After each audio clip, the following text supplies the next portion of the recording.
નમસ્કાર દર્શક મિત્રો, ધ લોકસત્તા શોમાં આપનું સ્વાગત છે। બાંગ્લાદેશની ધરતી પર તાજેતરમાં બનેલી એક નાનકડી રાજદ્વારી ઘટનાએ અત્યારે ભારત અને પાકિસ્તાન બંને દેશોના રાજકારણમાં ભારે ઉત્તેજના પેદા કરી છે। પૂર્વ વડાપ્રધાન બેગમ ખાલિદા ઝિયાના અંતિમ સંસ્કારના પ્રસંગે ઢાકા પહોંચેલા ભારતના વિદેશ મંત્રી એસ જયશંકર અને પાકિસ્તાની નેશનલ એસેમ્બલીના સ્પીકર અયાઝ સાદિક વચ્ચે થયેલી મુલાકાત અને તેમના હેન્ડશેકને લઈને પાકિસ્તાની મીડિયામાં અનેક અટકળો લગાવવામાં આવી રહી છે। પાકિસ્તાન આ મુલાકાતને એક મોટી કૂટનીતિક સફળતા તરીકે જોઈ રહ્યું છે, કારણ કે ત્યાં એવો દાવો કરવામાં આવી રહ્યો છે કે મે મહિનામાં બંને દેશો વચ્ચે સર્જાયેલા સંઘર્ષ બાદ આ પહેલો મોટો સંપર્ક છે, જેની પહેલ ખુદ ભારતીય વિદેશ મંત્રી દ્વારા કરવામાં આવી હતી। જો કે રસપ્રદ વાત એ છે કે એસ જયશંકરે પોતાની બાંગ્લાદેશ મુલાકાત અંગે સોશિયલ મીડિયા પર જે માહિતી આપી છે તેમાં અયાઝ સાદિક સાથેની આ મુલાકાતનો ઉલ્લેખ સુદ્ધા કર્યો નથી, જે ભારતની કડક વિદેશ નીતિનો નિર્દેશ કરે છે। પાકિસ્તાની મીડિયા સાથે વાત કરતા અયાઝ સાદિકે આ મુલાકાતની વિગતો આપતા જણાવ્યું કે તેઓ ખાલિદા ઝિયાના જનાઝાની નમાઝમાં પાકિસ્તાનનું પ્રતિનિધિત્વ કરવા ગયા હતા। બાંગ્લાદેશ સંસદના વેઇટિંગ રૂમમાં જ્યારે તેઓ પાકિસ્તાની હાઈ કમિશનર સાથે ચર્ચા કરી રહ્યા હતા, ત્યારે ત્યાં માલદીવ, નેપાળ અને ભૂતાનના પ્રતિનિધિઓ પણ હાજર હતા। એ જ સમયે એસ જયશંકર ત્યાં પહોંચ્યા અને અન્ય પ્રતિનિધિઓનું અભિવાદન કર્યા બાદ તેઓ ખાસ અયાઝ સાદિક પાસે આવ્યા હતા। સાદિકના જણાવ્યા અનુસાર જ્યારે તેઓ પોતાનો પરિચય આપવા જઈ રહ્યા હતા, ત્યારે જયશંકરે હસીને કહ્યું હતું કે એક્સેલન્સી, હું તમને ઓળખું છું, તમારે પરિચય આપવાની જરૂર નથી। સાદિકનું માનવું છે કે જયશંકર એક અત્યંત ચતુર રાજદ્વારી છે અને તેઓ સારી રીતે જાણતા હતા કે રૂમમાં હાજર કેમેરા આ ક્ષણને રેકોર્ડ કરી રહ્યા છે અને તેનાથી દુનિયાભરમાં કેવા ઓપ્ટિક્સ એટલે કે સંકેતો જશે।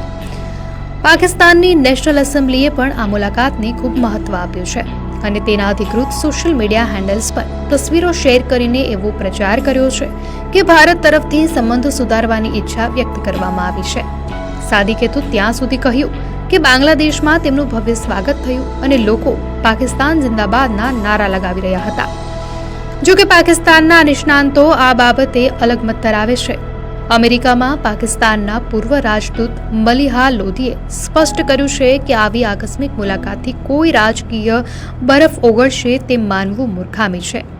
તેમણે ટાંક્યું કે પરમાણુ મથકોની યાદીની આપલે જેવી પ્રક્રિયાઓ છેલ્લા 30 વર્ષથી ચાલે છે, પરંતુ જ્યાં સુધી સરહદ પર તણાવ ઓછો નહીં થાય ત્યાં સુધી સંબંધોમાં કોઈ મોટી નરમાઈ આવવાની આશા નથી। તેમણે તો ત્યાં સુધી કહ્યું કે જ્યાં સુધી વડાપ્રધાન મોદી સત્તા પર છે ત્યાં સુધી ભારત પાકિસ્તાન પ્રત્યે કડક વલણ જ રાખશે। ભારત તરફથી એસ જયશંકરે આ મુલાકાત બાદ દિલ્હી આવીને આપેલા નિવેદનોએ પાકિસ્તાનની આશાઓ પર પાણી ફેરવી દીધું છે। આઈઆઈટી મદ્રાસના એક કાર્યક્રમમાં બોલતા જયશંકરે સ્પષ્ટ શબ્દોમાં કહ્યું કે જો પાડોશી દેશ આતંકવાદને જ પોતાની નીતિ બનાવશે તો ભારતને પોતાના નાગરિકોની રક્ષા કરવાનો અને જવાબ આપવાનો પૂરો અધિકાર છે। તેમણે પાકિસ્તાન તરફ ઇશારો કરતા બદમાશ પાડોશી શબ્દનો ઉપયોગ કર્યો અને નેબરહુડ ફર્સ્ટ નીતિમાં શરતો સ્પષ્ટ કરી દીધી। પાકિસ્તાનના એક અખબારના સંપાદકીયમાં પણ લખવામાં આવ્યું છે કે માત્ર હાથ મિલાવવાથી કંઈ નહીં બને, તેના માટે નવી દિલ્હી તરફથી ગંભીર અને ઉચ્ચ સ્તરીય કૂટનીતિની જરૂર પડશે। ગત વર્ષે એશિયા કપમાં ભારતીય ક્રિકેટ ટીમે પાકિસ્તાની ખેલાડીઓ સાથે હાથ મિલાવવાનું પણ ટાળ્યું હતું, જેની સરખામણીમાં આ મુલાકાત ભલે મોટી લાગતી હોય, પરંતુ વાસ્તવમાં તે રાજદ્વારી શિષ્ટાચારથી વિશેષ કંઈ નથી।